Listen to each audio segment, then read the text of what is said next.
성도라는 제목으로 말씀을 증거하겠습니다. 본문 1절에 보니까 너희가 그리스도와 함께 다시 살리심을 받았으면 위의 것을 찾으라. 거기는 그리스도께서 하나님 우편에 앉아 계시느니라. 이렇게 말씀하셨습니다. 해변으로 가요라는 노래를 히트시킨 가수 사도균이라는 가수가 있는데요. 그가 예수를 믿고 해변으로 가요라는 가사를 바꿔서 성전으로 가요라는 제목으로 발표를 가졌다고 합니다. 그가 예수 믿기 전에는 불교 신자였는데 그때는 교회를 싫어했고 교회를 깨름직하게 생각했다고 합니다. 그런데 어느 날 꿈속에서 예수님이 찾아오신 거예요. 그러니까 거기서 그분의 따뜻함을 느끼고 이렇게 잠에서 깨어났습니다. 그런데 신기하게도 찬송가가 입에서 나오는 거예요. 맴도는 거예요. 나 같은 죄인 살리신 주의 놀라워. 305장의 찬송가가 계속 이렇게 막 나오는 거예요. 근데 그 후에 가수가 전도를 했대요. 그래서 교회를 갔대요.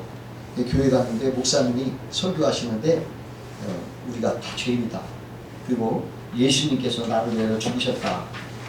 이런 설교를 듣고 이분이 이렇게 눈물이 나더래요. 그렇게 엄청나게 눈물을 쏟았고 그 후부터는 이분이 막 모든 예배를 가장 앞자리에 앉아서 다 참석을 하고 또 막 성경 공부 열심히 하고 기도도 하고 그러는 가운데 밤업소를 싹 끊었대요. 밤업소를 다 출연을 중단하고 그가 술, 담배를 굉장히 했던 사람인데 그것도 다 끊어버리고 그러고 나서 하나님의 간증, 찬양 간증을 하고 다니고 있어요. 그러고 그가 하는 세상 음악이 전부 이제는 하나님을 찬양하는 도구로 바꿔졌다고 합니다. 그런 것을 그분이 간증했어요. 그분은 그동안에 땅의 것을 찾고 그것만을 위해서 살아갔었지만 이제는 위의 것을 찾는 거룩한 성도가 된 것입니다. 그러면 오늘은 왜 성도는 위의 것을 차지하는가 한번 이거에 대해서 우리가 알아보면서 은혜를 나누고자 합니다. 먼저 성도가 위의 것을 차지하는 이유는 위의 것에 생명이 있기 때문입니다. 여러분 어항에 이렇게 물고기를 보면은 참 물고기가 위를 향해서 입을 뻐긋뻐긋하죠. 물이 탁할 때 위에 숨 쉴 수 있는 신선한 공기가 있기 때문에 그 숨을 살려고 이렇게 하는 거예요. 숨을 쉬지 못하면 살 수가 없듯이 성도도 마찬가지예요. 위에 있는 걸 찾아 숨을 쉴 수가 있어야 살 수가 있는 것입니다. 위의 것에 생명이 있어요. 그렇기 때문에 위의 것을 찾아야 되는 것입니다. 그 위에 은혜가 있고 축복이 있습니다. 여러분 세상에 귀한 모든 것은 저 위에서부터 오는 거예요. 그 만나가 하늘로부터 내려왔잖아요. 우리 생명도 위로부터 주어진 거예요. 헐몬산 이슬이 위로부터 밤사이에 내렸다고 합니다. 주님도 저 위로부터 오셨고 또 주님의 재림도 저 위로부터 오실 것입니다. 그래서 존슨 오트먼은 아까 우리 찬송했죠. 저 높은 것을 향하여 날마다 나아갑니다. 그렇게 노래를 했습니다. 시편 121장을 보면은 내가 산을 향하여 눈을 들리라. 나의 도움이 어디서 올꼬? 나의 도움이 천지를 지신 여호와께로서도다 라고 찬양을 했어요. 저 높은 곳, 인생의 모든 근본적인 도움은 저 높은 곳에부터 오는 것입니다. 그래서 오늘 본문에 보니까 위의 것을 생각하고 땅의 것을 생각하지 말라 그랬습니다. 이 세상의 모든 귀한 것은 저 위로부터 온다는 그런 뜻입니다.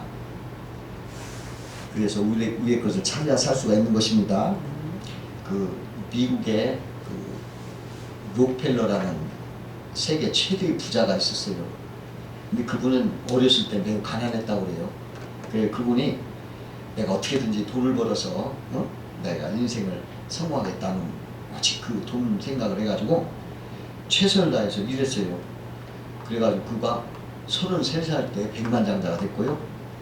43살 때는 미국에서 제일 큰 회사를 경영하고 53살에는 세계 최고의 부자가 됐다고 해요. 그런데요, 악성 피부염이 걸린 거예요. 피부병에. 그 눈썹도 막 빠지고 막 머리카락이 빠지고 막 점점 쇠약해지는 거예요. 병원에 갔더니 당신은 1년 이상 살 수 없다 이렇게 하는 거예요. 그는 부자였지만은 하루에 먹는 것이 비스켓 한 조각하고 우유 한 잔이 전부였어요. 몸이 먹지 못하는 거예요. 1년을 넘기기 힘들다는 말을 듣고 그가 집에 와서 생각을 했어요. 야, 나는 도대체 무엇을 위해서 살았느냐? 이 많은 돈을 어디다 쓸 거냐? 그 밤에 그가 돈이 인생의 전부가 아니구나. 그걸 깨달았어요. 그래가지고 그 밤에 목표가 바뀌었습니다. 하나님을 바라보게 됐어요. 위를 바라보게 됐어요. 그래가지고 그가 이제 교회를 세우기 시작했어요. 가난한 사람을 막 돕기 시작했어요. 록펠러 재단을 만들어서 사회봉사를 하기 시작했어요. 그러니까 마음에 평안이 찾아온 거예요. 또 인생의 의미가 찾아지는 거예요. 그러다 보니까 못하던 식사도 하게 되는 거예요. 잠도 자지 않는 거예요. 자기를 미워하던 사람도 하나둘씩 없어지는 거예요. 1년밖에 살 수 없었던 그 사람이요, 무려 98세까지 살았어요. 위의 것을 찾았을 때에 그는 강건한 사람이 다시 됐던 거예요. 위의 것을 찾으면 하늘도 없고 땅도 없습니다. 그러나 땅의 것을 찾는 자는 땅도 잃어버리고 하늘도 잃어버리는 것입니다. 그 옛날 그 범선이라는 배가 헬스장과 태평양을 누비던 시대에 이제 선원이 되려고 젊은이들이 지원을 하면 그 선원이 되려는 다들 젊은이들을 훈련을 시킨대요. 근데 어떤 훈련이냐면 그 배 도대 10m, 20m 올라가면 거기 올라가서 돛을 감든지 또는 망을 이렇게 보게 하는데 그곳에 올라가면 막 정신이 아찔아찔하대요. 그래가지고 배가 흔들리면 막 바다가 온통 자기한테 다 쏟아지는 것 같고 막 현기증이 나서 막 떨어질 것 같으니까 막 처음 탄 사람 젊은이들이 막 거기서 막 비명을 지르고 막 그냥 소리 친대요. 야단 벅성 막 그러면 그 고참 선원들 밑에서 소리 친대요. 야, 바다를 보지 마. 위를 봐. 위. 하늘을 봐. 하늘을 봐. 위를 봐. 그래서 위를 볼 때에 그들이 산다는 거예요. 안정을 찾는다. 여러분, 위에 보면 살 길이 있어요. 아멘. 예수님이 나는 길이요라고, 나는 진리요. 길이 있어요. 살 길이. 위에 살 길이 있단 말이죠. 여러분, 우리가 위의 것을 찾는 성도가 돼서 여러분 생명을 찾으시길 주의 이름으로 축원합니다. 아멘. 두 번째로는 위의 길을 왜 차지하느냐? 위의 것에 진정한 가치가 있어요. 그 어떤 소년이 길을 가다가 5달러 지폐를 봤어요. 얼마나 기분 좋은지 그걸 듣고서 그 다음부터는 길을 갈 때마다 길만 쳐다보다 또 다시 그런 일이 있을까봐 그가 땅만 쳐다보다가 그것이 습관이 되어버렸어요. 그래가지고 그가 평생을 산 결과 그가 일생 동안 길에서 주운 단추가 29,000개가 되고 머리핀이 54,000개가 됐고 동전이 수천 개를 주웠고 그 외에 자질구레한 것들을 주웠다고 그래요. 근데 그가 땅만 쳐다보고 사는 동안에 그걸 줍는 안에 보지 못한 것들이 있었대요. 뭐냐? 푸른 하늘을 못 봤고 그 하늘에 나는 새들, 자연의 아름다움과 계절을 달리하는 그 피는 꽃들, 이런 것들을 다 보지 못한 거예요. 결국 그의 인생은 넉마주 인생으로 끝나고 말았다는 거예요. 여러분, 땅의 것은 가치가 없다는 걸 여러분 아셔야 돼요. 그 1977년도에 미국의 큰 부자 두 사람이 죽었대요. 한 사람은 미국의 최고 부였던 사람이 폴 게티라는 사람이었고 또 한 사람은 하워드 휴즈라는 사람이 그에 죽었다고 해요. 그 하워드 휴즈는 죽을 때 재산이 무려 20억 불. 오늘날 20억 불보다 더 큰 돈이에요. 그 당시는. 그렇게 어마어마한 재산을 남기고 있었지만 그가 죽기 전에 10년 동안은 가장 고독한 생활을 했다고 해요. 그가 라스베가스에서 유흥장, 호텔, 항공사, 영화사, 방송국 등 50개 업체를 거느렸던 사람이었는데 그 거대한 물질이 말이죠. 오히려 그 사람을 병들게 했던 거예요. 그가 정말 그렇게 큰 부자였지만 그가 죽음의 원인이 어이없게 영양실조였어요. 그렇게 세계 그 천한 큰 부자였는데 죽음의 원인이 영양실조였던 거예요. 왜냐하면 그 사람이 그 정신적인 고독과 공허함을 달래려고 그가 방탕한 생활을 했어요. 그래가지고 그 결과 얻은 병 때문에 그가 몸져 누웠을 때요, 많은 주위의 사람들이 그의 재산을 탐해가지고 그걸 노리려고 몰려들었던 거예요. 근데 그 사람이 그걸 알고 이 하워드 휴즈가 사람을 못 믿게 된 거예요. 그 다음부터. 그래가지고 아무도 사람을 믿지 못하고 홀로 숨어 살았어요. 그래가지고 숨어 살다 보니까 음식을 제대로 먹지 못해서 영양실조가 된 거예요. 죽기 전 10년 전에는 사람들과 일체 외부에 접촉이 없었다고 하고 자기가 나타나지도 않았고 유령같이 혼자 밀폐된 생활을 하다가 그가 죽었을 때는 그가 죽었다고 슬퍼 울어줄 사람이 아무도 없었고 그는 아내도 없었고 자녀도 없었고 그 화려했던 시절에 그가 여자를 많이 좋아했다고 해요. 그러한 좋아했던 그런 그 스캔들을 많이 만들었지만은 마지막 죽을 때는 아무도 조망지처나도 없는 가장 외롭게 죽어왔다는 것입니다. 땅의 것을 찾다가 그런 결과가 나더니 석유의 제왕이라고 불렸던 폴 게티라는 사람도 무려 30에서 40억 불의 재산이 있었는데 그도 역시 행복하지 못했다는 거예요. 일생 동안 5번 결혼했다가 5번 이혼했고 또 그가 젊었을 때 장자가 죽었고 또 막내가 또 죽었고 그래가지고 자기 자식들이 자기보다 먼저 다 세상을 떠나게 되는 걸 지켜보았던 그런 불행한 사람이었던 것입니다.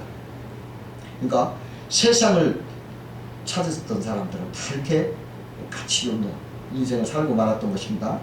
그러나 우리가 위를 바라보고 하나님을 바라보면 복이 있는 것입니다. 하나님 말씀 속에는 우리를 향해서 무한정의 약속이 있어요. 32,500가지 약속이 깔려 있어요. 뭐입니까? 내가 너와 함께하마. 내가 너를 도와주마. 나의 의로운 오른손 너를 붙들어주마. 너와 내가 함께하마. 내가 너를 떠나지 아니하리라. 너를 버리지 아니하리라. 여호수아 1장 보니까 내가 내게 명한 것이 아니냐. 믿음을 강하게 하고 담대하라. 두려워 말며 놀라지 말라. 내가 어디로 가든지 내 하나님 여호와가 너와 함께하느니라. 우리 일생을 두고 하나님이 전능하신 하나님 나를 보살펴주고 지켜주시고 함께해 주시겠다. 이거 얼마나 복이에요. 신명기 5장에 보니까 나를 사랑하고 내 계명을 지키는 자에게는 천대까지 은혜를 베푸느니라. 예수님을 사랑하고 예수님을 섬기는 사람에게는 천대까지 복을 내려주겠다. 그렇게 약속을 하는 거예요. 그 약속은 1점에도 변함이 없어요. 그 약속을 믿는 자마다 다 그런 신실하신 약속의 언약을 받는 것입니다. 그 언약은 불변하신 언제까지나 우리를 채워주신 약속인 것입니다. 어떤 한 남자가 시골 식당에서 점심 식사를 했어요. 계산하려고 주머니를 딱 봤더니 지갑을 보이지 않는 거예요. 그래서 식당 주인에게 아유 내가 깜빡 지갑을 놓고 왔습니다. 1시간만 시간을 빌려주면 내가 돈을 갖고 와서 갚겠습니다. 그렇게 얘기하니까 그 식당 주인이 펄쩍 뛰는 거예요. 아니 당신을 뭐라고 믿느냐. 안 된다고. 당신 당장 지불하지 않으면 내가 신고하겠다고. 이러는 거예요. 이런 시강이를 옆에서 그 웨이터가 그걸 보고 안타깝게 그랬어요. 주인에게 그랬어요. 아유 주인님 그 돈을 제가 대신해 주겠습니다.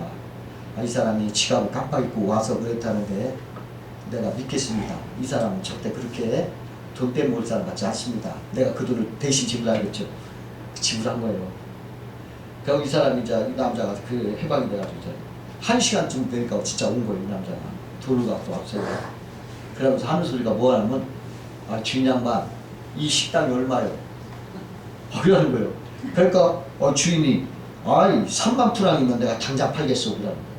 네? 그래요? 3만 프랑 여기 있어.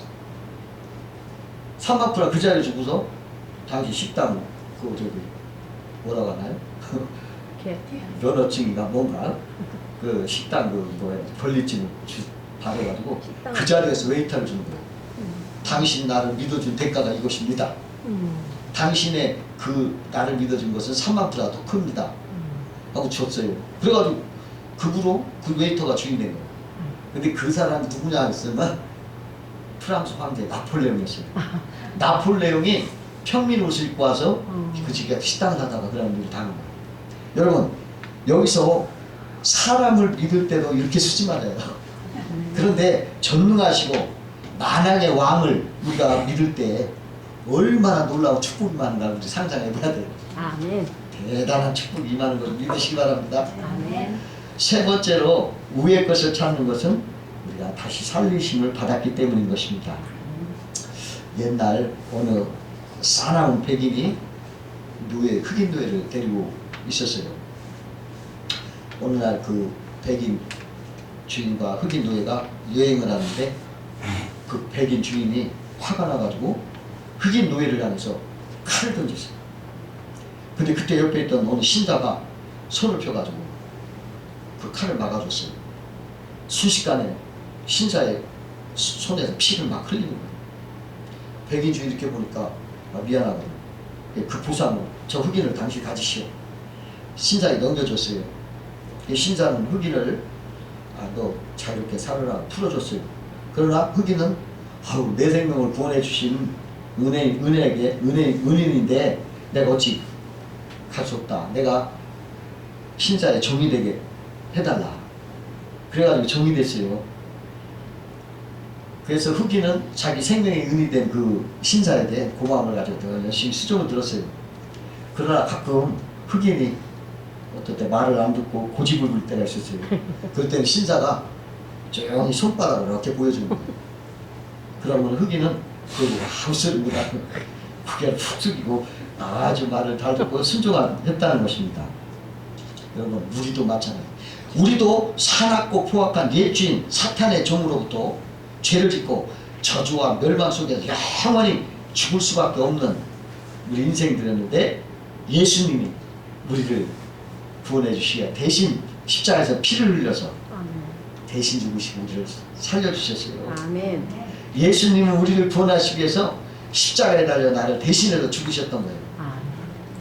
여러분, 예수님이 나를 대신해서 죽었어요. 그렇다면 여러분, 나를 대신해서 죽었기 때문에 내가 죽은 거랑 똑같은 거예요. 나를 대신해서 죽은 거기 때문에 내가 죽은 거랑 똑같은 거예요. 그리고 예수님은 나의 구주가 되시기 위해서 3일 만에 다시 부활하셨어요. 아멘. 나를 대신해서 부활하셨거든요. 그러면 내가 나를 대신해서 부활했기 때문에 내가 또 부활하는 거예요. 그러므로 여러분, 예수님이 나를 대신해 죽었으므로 나도 죽었고 예수님이 나를 위해서 살으셨으니 나도 살았던 거예요. 아멘. 그래서 우리는 죽었다가 다시 살리심을 받은 이러한 새 생명인 것입니다. 아멘. 다시 살리심을 받은 새 생명을 가진 사람들이에요. 아멘. 여러분, 우리가 다시 살리심을 받은 새 생명을 받았으니 첫 시작은 뭐냐? 우리가 철저히 예수와 함께 죽었다고 알아야 돼요. 새 생명을 얻은 다시 살리심 받은 우리는 첫 번째가 철저히 내가 죽었다. 예수와 함께 죽었다라는 것을 꼭 알아야 돼요. 성 마카리우스라는 성자가 있었는데 그 제자가 물어봤습니다. 선생님, 세상에 대해서 죽는다는 말이 그 무슨 뜻입니까? 그러니까 마카리우스 성자가 제자에게 너 오늘 밤에 저 공동묘지에 가서 무덤 속에 있는 사람을 보고 이 나쁜 놈아, 이 위선자들아, 이 욕심꾸러기 놈들아 하고 천하의 고약한 놈들하고 욕이란 욕은 다 열고 와봐라. 그러고 돌아오느라. 그러니까 제자가 알았습니다 하고 공동묘지에 가서 그렇게 막 욕을 하고 돌아왔어요. 그래서 성자가 물어보는 거예요. 어떻더냐? 그러니까 제자가 뭐라고 하냐면 아무 반응도 없던데요. 그렇더냐? 그러면 내일 아침에 또 가서 이번엔 칭찬해봐라. 훌륭하고 위대한 사람들이고 하고 막 칭찬해봐라. 그 아침에 내가 또 그 제자 묘지에 가서 그 죽은 사람을 향해서 막 칭찬했어요. 참 당신은 위대하고 아주 훌륭하고 아주 있는 칭찬을 다 해줬어요. 그러고 들어왔어요. 야, 이번에 어떻더냐? 아무 반응이 없습니다. 그러니까 성자가 말하는 거예요. 그래, 바로 그게 죽은 거란다. 그렇게 말합니다. 그리스도 안에 죽은 사람은 완전히 죽은 거예요. 반응이 없는 거예요. 그래서 누가 칭찬해도 교만할 거 없고, 또 누가 나를 모략 중상해도 내가 서운할 것도 없어. 왜? 내가 죽었기 때문에. 세상에 대해서 내가 이미 죽었다고 여러분 사셔야 돼요. 이게 바로 다시 산다, 새 생명 얻은 사람의 첫 번째 하는 일이에요. 내가 죽어야 돼요. 내가 잘 죽어야 돼. 죽지 않으면 이거 안 되는 거예요. 자꾸 살아나면 안 되죠.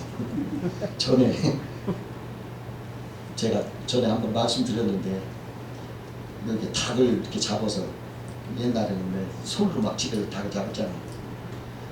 닭을 막 잡아서 뜨거운 물에다가 이렇게 털을 막 뽑는데 닭이 살아나는 거예요. 한 반치 뽑았는데 이게 막 돌아다녀. 그냥 집안 벨링이 도는 거예요. 막 쫓아다니는데 얼마나 보기 흉한지 참 보기 흉하더라고. 그래서 우리가 주님 앞에 완전히 죽어야지, 죽다 저게 다시 저렇게 죽지 못하면 저거 안 되겠구나, 저렇게 흉하구나. 여러분, 새 생명 얻은 사람이 제일 먼저 시작은 죽었다는 걸 알아야 돼.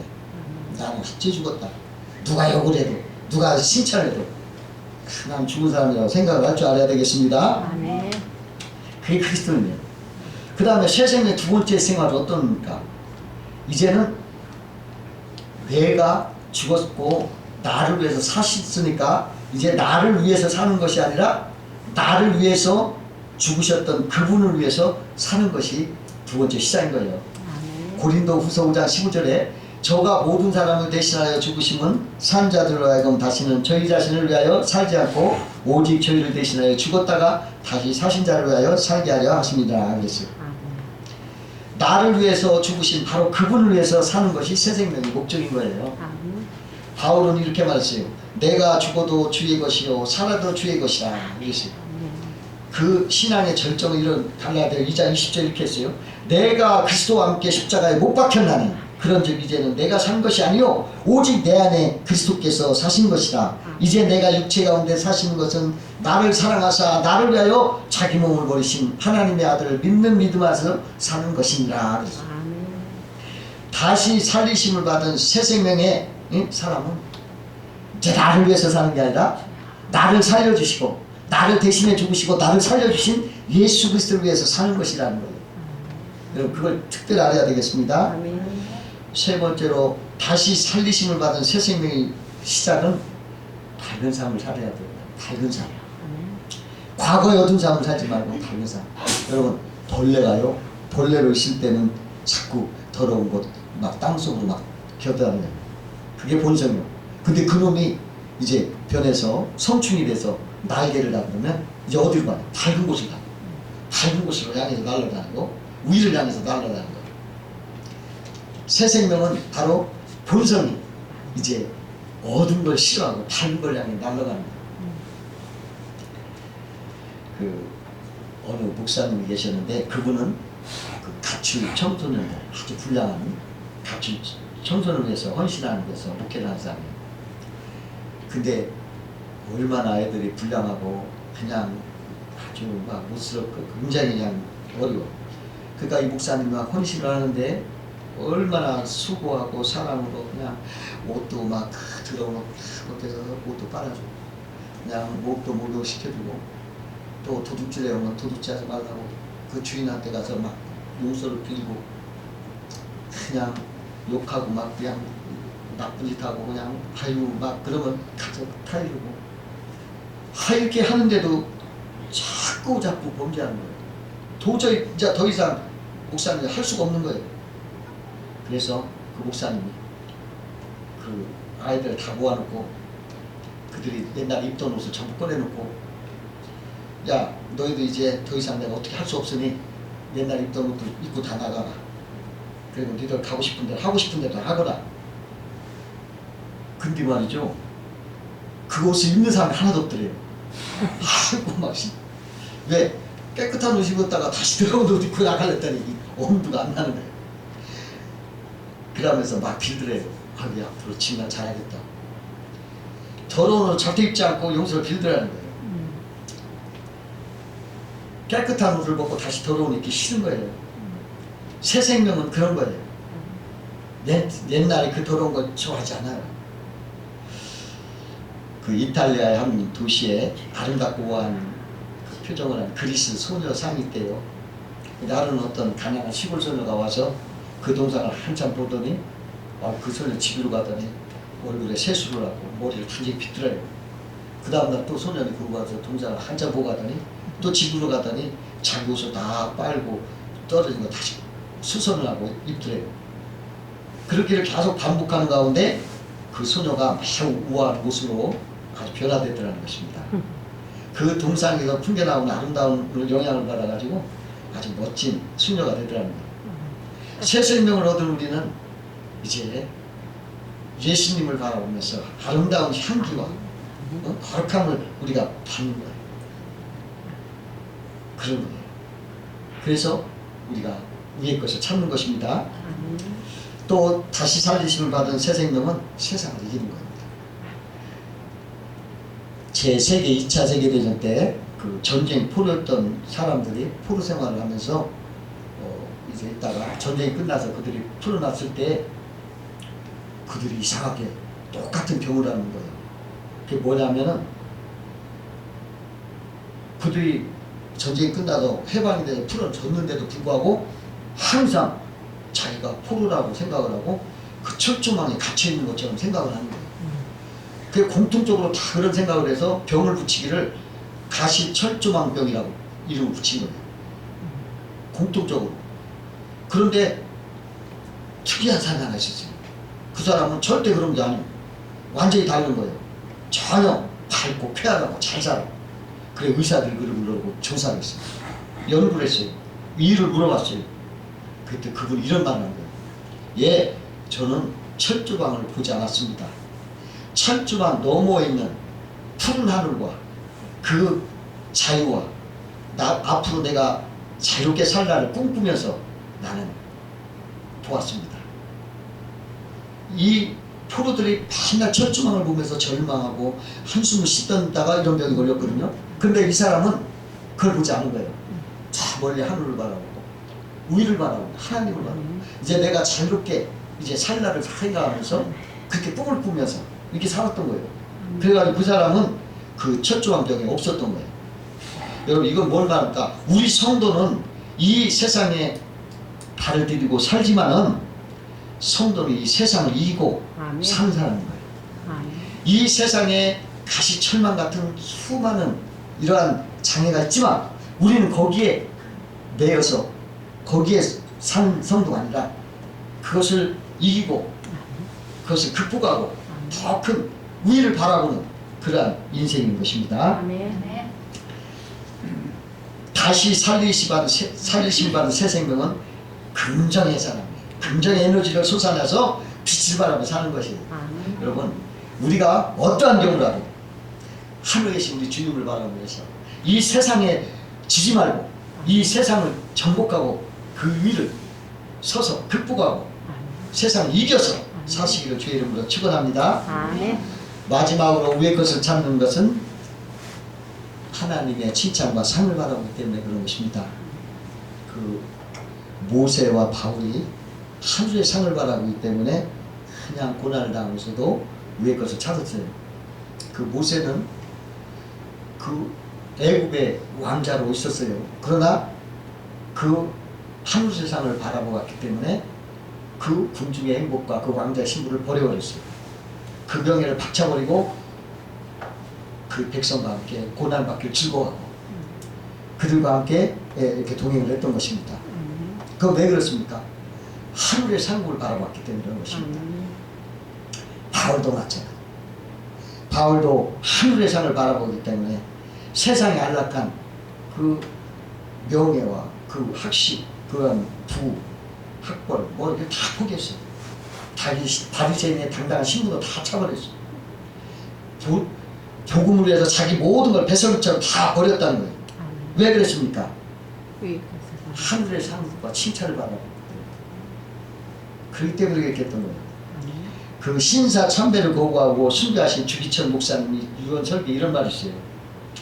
주님을 위해서 오늘 고난을 내가 어찌 피하였다가 이 다음 때 무슨 날서 주님을 대하오리까?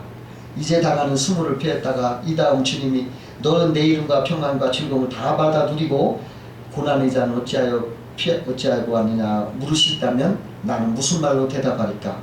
주님을 위하여 오늘 십자가를 내가 어찌 피하였다가 이 다음 주님이 내가 너에게 준 고난의 십자가를 어찌하여 버리고 왔느냐고 물으시면 나는 무슨 말로